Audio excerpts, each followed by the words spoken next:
वासुदेवा श्री कृष्ण गोविंद हरे मुरारी हे नाथ नारायण वासुदेवा हे नाथ नारायण वासुदेवा हे नाथ नारायण वासुदेवा। बोल श्री कृष्ण भगवान की जय। थोड़ी ऊंची आवाज में बोलना की जय। 29वां अध्याय नहीं 19वां में 19वां मैं 29वां जोर से बोलना थोड़ा दीदी।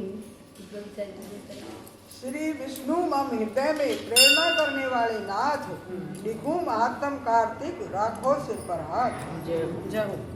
राजा पृथु ने कहा कि हे देव ऋषि अब आप ये कहिए कि भगवान विष्णु ने वहां जाकर क्या किया तथा जलंधर की स्त्री का पतिव्रत कैसे भ्रष्ट हुआ। तो श्री नारद जी ने कहा कि जलंधर के नगर में जाकर भगवान विष्णु ने उसकी पतिव्रता स्त्री वृंदा का पतिव्रत भंग करने का विचार किया। वो उसके नगर में एक उद्यान में जाकर ठहर गए और रात में उसे स्वप्न दिया। वो उनकी माया और अद्भुत कार्य पद्धति थी और उनकी माया द्वारा जलंधर की स्त्री पतिव्रता वृंदा ने रात में ये स्वप्न देखा कि उसका पति नग्न होकर सिर पर तेल लगाए महिष पर चढ़ा है। वो काले रंग के फूलों की माला पहने हुए है तथा उसके चारों ओर हिंसक जीव हैं। वो सिर मुंडवाए हुए अंधकार में दक्षिण दिशा की ओर जा रहा है। उसने अपने नगर को समुद्र में डूबा हुआ देखा और इस प्रकार के बहुत से भयानक सपने देखे। फिर तुरंत ही वो जाग पड़ी और स्वप्न के संबंध में विचार करने लगी। इतने में उसने सूर्य को उदय होते हुए देखा तो सूर्य में उसे एक छिद्र दिखाई दिया तथा वो कांतिहीन था। इसे उसने अनिष्ट जाना और भयभीत होकर रोने लगी। वो छज्जे पर गई, अटारी पर चढ़ी, भूमि पर उतरी, मगर उसे कहीं पर भी शांति प्राप्त नहीं। फिर वो अपने 2 सखियों के साथ लेकर उपवन में गई, परंतु वहां भी उसे शांति प्राप्त नहीं हुई। वो जंगल में निकल गई, पर वहां भी उसे चैन नहीं आया। वन में उसने सिंह के समान 2 भयंकर राक्षसों को देखा, जिससे वो अत्यंत भयभीत होकर वहां से भागने लगी। उसी समय वहां अपने शिष्यों सहित एक तपस्वी आ गया तो वृंदा उसके पैरों को हाथ लगाकर उससे अपनी रक्षा के लिए याचना करने लगी। मुनि ने अपनी एक ही हुंकार से उस दोनों राक्षसों को वहां से भगा दिया। वृंदा को बहुत आश्चर्य हुआ और वह भय से युक्त होकर मुनि को हाथ जोड़कर प्रणाम करने लगी और कृतज्ञता का ज्ञापन किया। फिर उसने मुनि से अपने युद्धरत पति के संबंध में उसकी कुशल क्षेम का प्रश्न किया। मुनि ने मौन होकर आगे पीछे देखकर कुछ कहना चाहा कि उसी समय 2 बानर उसके पास आकर हाथ जोड़कर खड़े हो गए। जो ही मुनि ने भ्रकुटी का संकेत किया तो वो उड़कर आकाश में चले गए। फिर वो जलंधर का सिर व धड़ देकर मुनि के पास आ गए।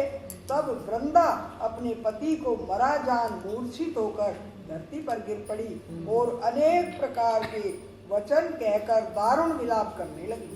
तत्पश्चात उसने मुनि जी से कहा कि हे कृपानिधि, आप मेरे पति को जीवित कर दीजिए। पतिव्रता परायण दैत्य पत्नी ऐसा कहकर दुखी सांसों को छोड़ती हुई मुनि के चरणों में गिर पड़ी।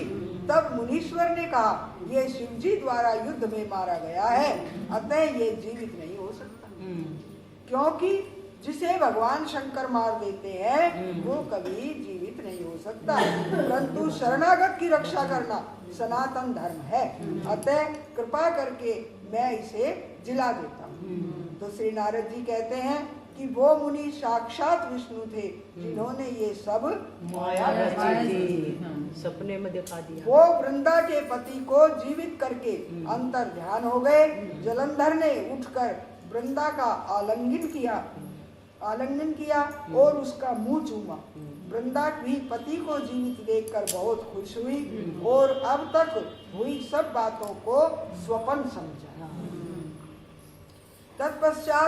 तत्पश्चात वृंदा सकाम हो बहुत दिन तक अपने पति के साथ विहार करती रही।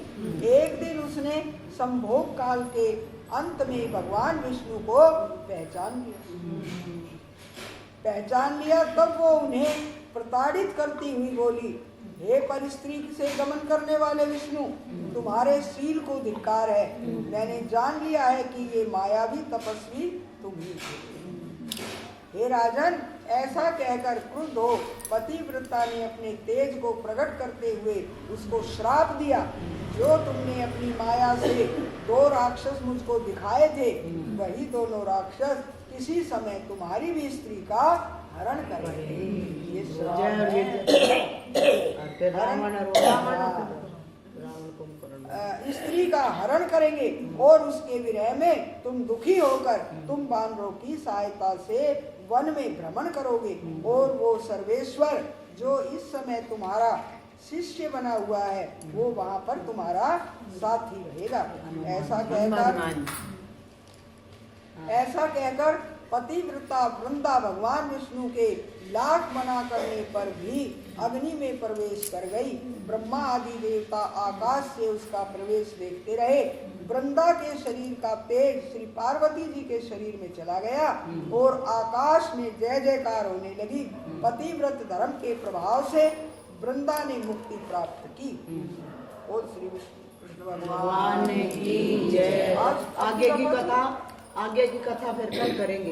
श्री कृष्ण भगवान की जय। अब की दफा तो एक ही कर रही है। नारायण नारायण नारायण नारायण श्रीमन नारायण नारायण नारायण श्रीमन नारायण नारायण नारायण श्रीमन नारायण नारायण नारायण। बोल बंसी वाले की जय। रथ हाको से रे भगवान द्वारे का जा